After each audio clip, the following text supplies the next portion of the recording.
Hello students, जैसा कि आपको पता है कि कल से आपका जो ग्रेजुएशन बीएससी का पार्ट 2 का एग्जाम स्टार्ट हो रहा है फिजिक्स ऑनर्स का। उसके संदर्भ में मैंने आप लोगों को पेपर 3 में एक क्वेश्चन ऑप्टिक्स में पढ़ाया था, फर्मी प्रिंसिपल, एंड उसके हेल्प से लेंस फार्मूला को प्रूव किया था।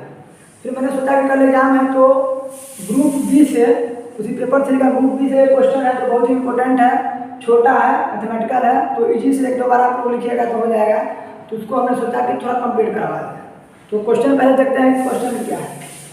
क्वेश्चन क्या है हमारा कि राइट डाउन मैक्सवेल से question for an electromagnetic field. मतलब इलेक्ट्रोमैग्नेटिक फील्ड के लिए हम लोगों को मैक्सवेल क्वेश्चन लिखना है। इसका मतलब ये नहीं कि मैक्सवेल क्वेश्चन को हम लोग को ड्राइव करना है, नहीं, मैक्सवेल क्वेश्चन के हेल्प से इलेक्ट्रोमैग्नेटिक फील्ड का हम लोगों को क्वेश्चन लिखना है। And so that the electric field propagates and transverse in free space। और उसकी हेल्प से हम लोग को ये दिखाना है कि फ्री स्पेस में, फ्री स्पेस का मतलब हो गया वैक्यूम, जहाँ कुछ भी नहीं हो, वहाँ पर जो मेरा इलेक्ट्रोमैग्नेटिक वेव जो ट्रेवल करता है उसका नेचर जो है ट्रांसवर्स है। ट्रांसवर्स नेचर में क्या होता है उसके बारे में हम लोग लास्ट में देखेंगे, और इसके साथ साथ उसका हम लोगों को एक्सप्रेशन भी देखना है। तो लेटेस्ट अब हम लोग स्टार्ट करते हैं। इसके लिए तो हमने क्या किया है कि माना है यहाँ पर let us consider electromagnetic wave propagates in ये direction so that electric field vector and magnetic field vector will vary in ये डायरेक्शन। यहाँ पर हम लोगों ने माना है कि जो मेरा इलेक्ट्रोमैग्नेटिक वेव है वो जे डायरेक्शन में मूव कर रहा है, और उसके साथ साथ हम लोग ये भी जानते हैं कि इलेक्ट्रोमैग्नेटिक वेव में क्या होता है, नाम है इलेक्ट्रोमैग्नेटिक वेव, मतलब इलेक्ट्रिक फील्ड भी होता है, उसके साथ साथ उसमें मैग्नेटिक फील्ड दोनों वैरी करता है, और उसके साथ साथ इलेक्ट्रो वेव जाता है जिसको हम लोग इलेक्ट्रोमैग्नेटिक वेव बोलते हैं। तो यहाँ पर हम लोगों ने मान लिया है कि जो मेरा इलेक्ट्रोमैग्नेटिक वेव है वो जेड डायरेक्शन में प्रोपेगेट करता है, और उसके साथ साथ इलेक्ट्रिक फील्ड और मैग्नेटिक फील्ड को भी मैंने मान लिया कि वो भी जेड डायरेक्शन में ही प्रोपेगेट करता है। ये हम लोग अभी मान करके चल रहे हैं। तो इसके बाद क्या हो जाएगा कि D by D X and D by D Y equal to 0, क्योंकि हम लोगों ने मान लिया कि इलेक्ट्रिक फील्ड मेरा केवल जेड में प्रोपेगेट करता है, तो जो उसको हम लोग डिफरेंशिएट करेंगे एक्स के रिस्पेक्ट में और वाई के रिस्पेक्ट में, तो उधर को प्रोपेगेट कर ही नहीं रहा है, तो हो जाएगा 0। And D by D Z not equal to 0, क्योंकि जेड डायरेक्शन में वैरी कर रहा है मेरा इलेक्ट्रोमैग्नेटिक वेव, इलेक्ट्रिक फील्ड और मैग्नेटिक फील्ड, तो इसलिए जो जेड डायरेक्शन वाला कंपोनेंट होगा वो 0 नहीं होगा।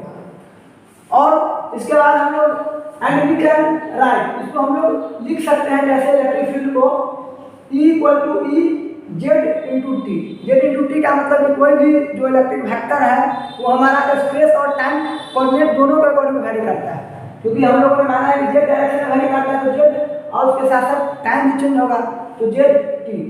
फिर सिमिलरली जो मेरा मैग्नेटिक फील्ड वेक्टर है वो भी क्या हो रहा है कि जेड डायरेक्शन में प्रोपेगेट किया है, हम लोगों ने माना है, तो वो भी स्पेस और टाइम का कोऑर्डिनेट है, तो ये भी हो जाएगा equal to X into Z T का फंक्शन हो जाएगा। इसको हम लोगों ने एक क्वेश्चन में मान लिया है। अब आप लोग मैक्सवेल का क्वेश्चन जो 4 क्वेश्चन होता है उसको पढ़ चुके हैं, तो उसका हम लोग यहाँ पर यूज करेंगे। यहाँ पर हम लोग को पढ़ना नहीं है इस क्वेश्चन में, लेकिन उसका यूज है। तो मैक्सवेल का थर्ड क्वेश्चन है, यहाँ पर जो डेल डॉट ई होता है उसकी हेल्प से हमने यहाँ पर निकाला कि डेल का वैल्यू क्या हो जाएगा, I D by D X plus J D by D Y plus K D by D Z. जो डेल्टा होता है उसका वैल्यू आपको जानते होंगे, मैथमेटिकल फिजिक्स में पढ़ा होगा।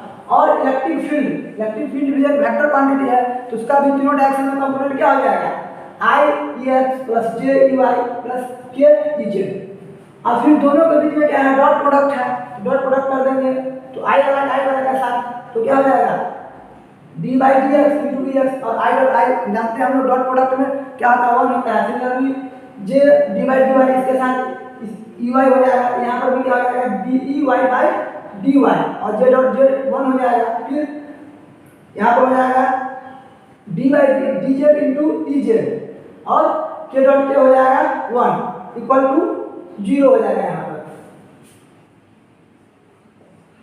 ठीक है। और इसके बाद फिर हम लोगों ने क्या किया, D by D Z equal to 0 मान लिया, और D H by D Z equal to मान लिया इसको 0।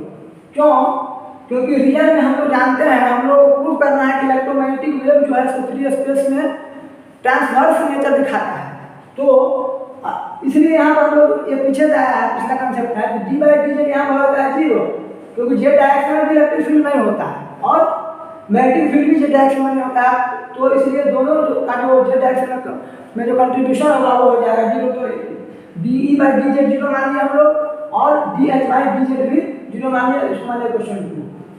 फिर question 2 gives E Z and H Z both are constant in free space. जब आप लोग जानते ही हैं कि कोई भी जो वेक्टर क्वांटिटी हो या कोई फिजिकल क्वांटिटी है और वो जब किसी भी स्पेस के विथ रिस्पेक्ट टू या टाइम के रिस्पेक्ट में जीरो होता है तो क्या होता है, वो कांस्टेंट होता है। इसका मतलब जेड डायरेक्शन में भी इलेक्ट्रिक फील्ड वैरी नहीं कर रहा है, ना मैग्नेटिक फील्ड जेड डायरेक्शन में वैरी कर रहा है, इसका मतलब वो फ्री स्पेस में कांस्टेंट हो गया क्योंकि इक्वल टू जीरो है इसलिए। फिर इसके बाद क्या है, also from Maxwell third question. Maxwell third question क्या है, ये आ गया डेल क्रॉस ई और किस डायरेक्शन में, जेड डायरेक्शन में इक्वल टू होता है माइनस dv बाई dt। यहाँ पर जेड ले लिया क्योंकि हम लोग जेड डायरेक्शन का बात कर रहे हैं, यहाँ पर इसलिए जेड लगा दिया। फिर यहाँ पर देख रहे हैं क्या कि डेल क्रॉस ई है, यहाँ पर ये क्या हो जाएगा डेल बाई डी जेड और डेल बाई डेल जेड क्या है जीरो, तो हो जाएगा जीरो। और फिर हम लोग यहाँ पर जानते हैं क्या होता है कि b इक्वल टू होता है हम लोगों का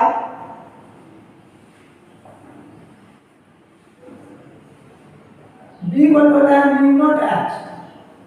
ठीक है, फिर हम लोग ने मैक्सवेल के क्वेश्चन में पीछे पढ़ा है b equal to mu naught h, तो यहाँ पर माइनस का माइनस हो जाएगा और b की जगह क्या हो जाएगा म्यू नॉट h है जेड डायरेक्शन में तो जेड हो जाएगा, म्यू नॉट कांस्टेंट है बाहर निकाल लिए तो जाएगा del h Z by del t और इक्वल टू जीरो है।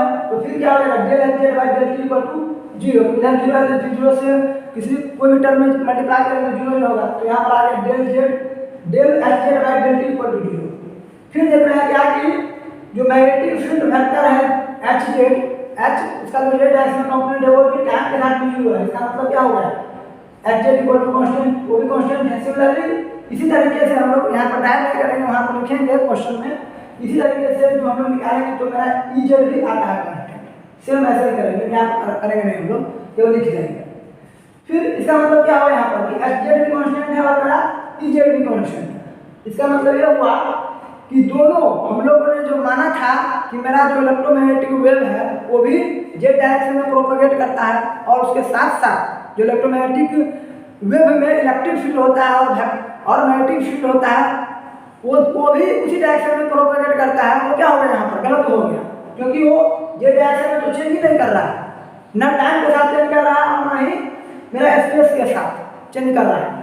तो इसका मतलब क्या होगा, इसका मतलब हुआ कंक्लूजन यहाँ पर क्या निकला, thus we can conclude that। इसका मतलब ये हुआ कि कंक्लूजन ये कहता है कि Ez and Hz are constant in both space and time, क्योंकि हम लोगों ने देख लिया है यहाँ पर स्पेस के साथ इलेक्ट्रिक फील्ड वेक्टर और यहाँ पर भी स्पेस के साथ जेड डायरेक्शन में मेरा मैग्नेटिक फील्ड वेक्टर दोनों जीरो आ गया तो कांस्टेंट है। और टाइम के साथ भी del Hz by del t equal to zero. फिर सिमिलरली Ez इक्वल टू भी जीरो हो, यहाँ पर टाइम के साथ दिखाएंगे तो वही चीज आएगा। तो दोनों के साथ स्पेस के साथ भी और टाइम के साथ दोनों के साथ क्या है कांस्टेंट आ गया। thus they are represent static component and no part of your motion। कहता है इसका मतलब क्या होगा, ना टाइम के साथ वैरी कर रहा है इलेक्ट्रिक फील्ड वेक्टर और मैग्नेटिक फील्ड वेक्टर, ना स्पेस के साथ वैरी कर रहा है, तो इसका मतलब स्टैटिक हो गया। स्टैटिक मतलब जो जिसमें कोई चेंजिंग ही ना हो, टाइम जितना भी बढ़ जाए स्पेस में भी कहीं रख दी तो कोई चेंजिंग नहीं हो, इसका मतलब ये स्टैटिक कंपोनेंट है।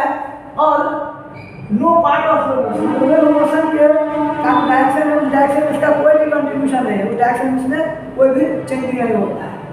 तो इसे यहाँ पर लिख दिया कि E Z equal to Z equal to zero, मतलब दोनों जीरो है जेड डायरेक्शन में एंड देयरफॉर। तो यहाँ पर क्या हो जाएगा इलेक्ट्रिक फील्ड का जो दो कंपोनेंट होगा एक्स डायरेक्शन में I X plus J E Y and magnetic field का जो component I H X plus J H Y. इसको मान लीजिए question 3 since the electric field vector E and magnetic field vector H do not have any z components। यहाँ पर देखो, यहाँ पर हमने k प्लस ई जेड नहीं लिखा है, यहाँ पर मैग्नेटिक फील्ड वेक्टर में भी z कंपोनेंट नहीं लिखा है कि k प्लस एच जेड। क्यों?